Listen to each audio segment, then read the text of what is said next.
Olivia Johnson crossed the street and stopped in front of the beauty salon, which was rightfully considered the best in the city.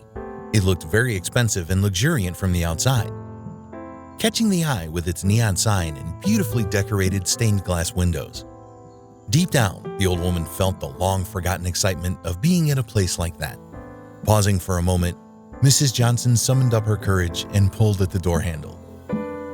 The interior was even more striking than the exterior, and the old woman caught herself thinking that she did the right thing by choosing this particular place. The walls were covered with artfully designed photo collages, featuring all kinds of women's hairstyles. A row of leather armchairs and chrome-plated handles and spotless sparkling mirrors boggled the imagination with their grace and luxury. The extensive set of tools on the tables showed that the employees certainly knew their stuff. "Good morning, can I help you?" a woman named Maggie, the salon's hairdresser, asked. Mrs. Johnson seemed to be confused for a moment, and then she said, "I would like to get a haircut and get my hair colored if possible, of course." Maggie gave the old woman the professional, appraising look and said, "Yes, we do haircuts. Which one would you like? But I should tell you right away that it won't be cheap, since our beauty salon is considered the best in the city." Mrs. Johnson got abashed for a moment, and then, turning as red as a lobster, she pulled out a battered fashion magazine from her purse. "Here, take a look. I want this one, see? Don't worry about the money. I will pay whatever you say," the old woman replied, showing the hairstylist a page in her magazine. Maggie raised her eyebrows and, hardly restraining a malicious laugh, replied, "You know, you really don't understand what you're asking for. This haircut is for young people. It won't look good on you. You've sparse hair and a thin face. And that grayness? Trust me, a few snips of the scissors will leave you completely bald. And then what? Then I'll have to give you a free wig or something? I think you should choose something simpler and cheaper. But this haircut is just what I want, and I would also like to dye my gray hair," Mrs. Johnson answered timidly, her eyes filled with tears. Slowly, the rest of the salon employees joined in on the conversation, eyeing the modestly dressed old woman with interest, grinning maliciously and whispering to each other. "But why do you even need such a haircut?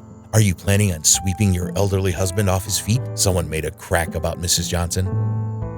"I don't have a husband. He's been gone for over 10 years now," the old woman replied, her voice trembling, mastering all her strength so as not to burst into tears. "Well, never mind. You can pick up a younger one with this hairstyle," Maggie added in a mocking voice. Her words were followed by unanimous laughter of her co-workers, who were very amused by the situation with the poor old woman.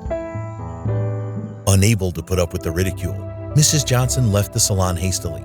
Blotting her eyes with a handkerchief as she went, the old woman crossed the square and turned into a quiet street where a more modest hairdressing salon was located. It turned out to be small, with only 2 armchairs and no sign of external luxury and gloss. However, when Mrs. Johnson got inside, a pretty girl came out to greet her, her eyes glowing with concern and cordiality. When the hairdresser asked about what kind of haircut she would like, the old woman showed the same photo from the magazine. Deep down, Mrs. Johnson didn't believe she would be able to get the haircut here, especially after the cold shoulder she was given at the elite beauty salon. However, much to the old woman's surprise, Nancy the hairdresser turned out to be a connoisseur in her field.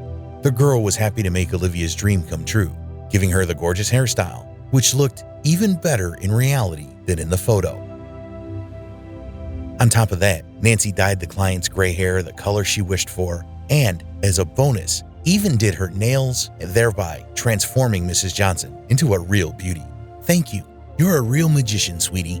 You know, this is the best present ever. It's my birthday today. I've turned 70, the old woman said with delight, wondering at her own reflection in the mirror. During the time it took to do Mrs. Johnson's haircut, Nancy chatted with her about many things, pouring her heart out to the attentive client. As it turned out, the girl was an orphan who took hairdressing courses a few years back. Unfortunately, Nancy lived alone with her son and struggled to make ends meet, living in a rented apartment. In the course of their conversation, Mrs. Johnson learned that the poor girl's husband left her 5 years ago, and with a small child, too. Nancy's husband, John, was a freelance construction worker who traveled from state to state in search of profitable projects. All that time, the girl lived under the same roof with his sick mother, who was bedridden for many years. One day, a few months after her husband went to the north of the country, Nancy got a letter from him. The man wrote in a dry and frigid manner that he had found his love there and started a new family. This shocking news made the girl cry all night. She refused to believe that John had betrayed her. But time went by, and her husband never returned. His old mother's health got worse every day, even more so after she learned the news of her son's betrayal. The old woman died within 2 months of learning what John had done. Having buried the woman whom she treated like a mother, Nancy locked up the house and left the keys with the neighbors. Although it was hard to leave her home, the girl couldn't bear to stay in the house that was a constant reminder of her ex-husband's betrayal. Having burnt all the bridges, Nancy moved to another city, where she got a job at a small hair salon. Of course, they paid mere pennies here, but the girl was not discouraged and was full of hopes about the future. Saying goodbye to Nancy, Mrs. Johnson hugged her and thanked her for being so kind and cordial. Although Olivia's heart was restless after hearing the girl's touching life story, she somehow found the strength to leave. Relishing in the gentle sun, the old woman decided to walk to the supermarket to treat herself to something delicious for her birthday. However, before she could even take a dozen steps, a cheerful, girlish voice called out to her. "Mrs. Johnson, is that really you? I'm so glad to see you. You look amazing." Olivia turned around to see Kate Simmons, a girl she taught English at school, standing opposite her. "Thank you. It's nice to see you too. You know, it's my birthday today. I'm turning 70 years old. Would you like to come over for dinner? I'll cook something delicious," Mrs. Johnson suggested. "I would love to, but I have a better idea. How about stopping by one place now and then celebrating your birthday at a restaurant? Don't thank me. I owe you so much. Believe me, this is the least I can do for you," Kate said and took the old woman's arm eagerly. Much to Mrs. Johnson's surprise, her former student first ordered dinner at the restaurant and then brought the old woman to that same elite beauty salon where she had been denied services not so long ago. As it turned out, Kate Simmons ended up becoming a businesswoman, and she actually owned this place. Taking Mrs. Johnson by the hand, the girl led her inside the salon, where she proudly introduced her beloved teacher to the staff. Maggie, who was standing next to her, didn't immediately realize that it was the same old woman that stopped by this morning. It was because her appearance had noticeably changed since they last saw each other. But when Mrs. Johnson met her gaze, Maggie shyly lowered her eyes and put on a mask of cordial sympathy.